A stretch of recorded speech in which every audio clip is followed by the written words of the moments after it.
Okay, so once we have our envelope shape and we've used that construction line and done some measuring and found a vertical and horizontal and feel fairly comfortable about where the envelope is. And this may take place in the first, like in the first 15 to 30 seconds of a drawing. We're talking about a very short period of time, but we've taken that moment to really simplify, really try to pare down that complexity that we see in nature into something very, very simple. So it's like this boot into just this triangular shape.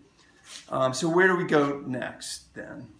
So what I'm going to talk about now is an idea called angular drawing, which is related to the envelope in that it absolutely depends on you keeping your lines straight. And this is important. Like this idea can't work for you if you start rounding things off. The idea is to try to keep things very abstract and flat. So what you're continuing to look at are just distances. You're not shoemaking. You're not getting caught up with the object. You're just trying to distance yourself from the thing that you're looking at visually, and you're trying to just see it very objectively as a series of line distances.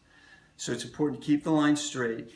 And the idea is that I can take this idea and I can start slowly breaking it down into more and more characteristic angles. So say my first go through up here, I've got this triangle. I might look at the boot and say, okay, well, my next series of straight lines that will help me get at the character of that shape will be sort of straighten off the top here, come down to the toe.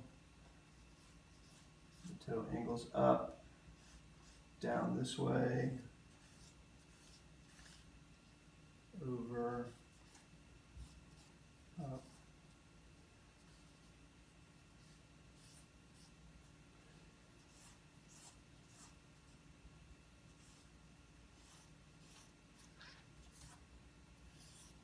So that might be my second, like after the envelope, that might be my next movement around this object.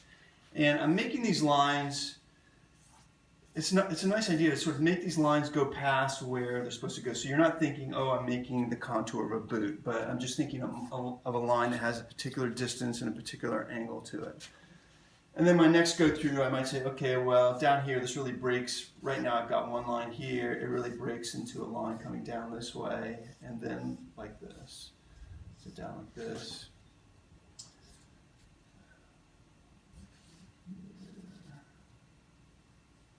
This comes over, down.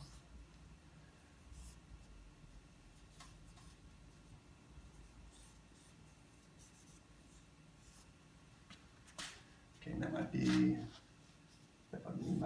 my next movement around that boot.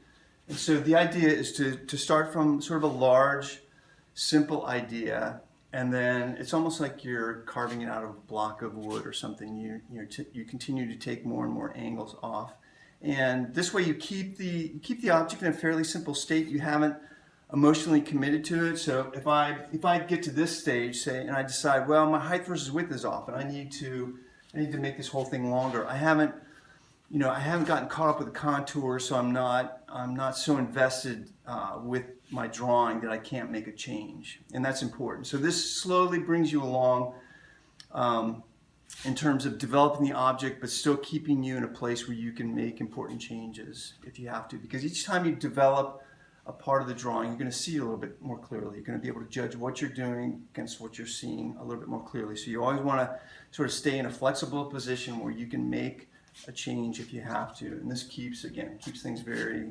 simple and abstract.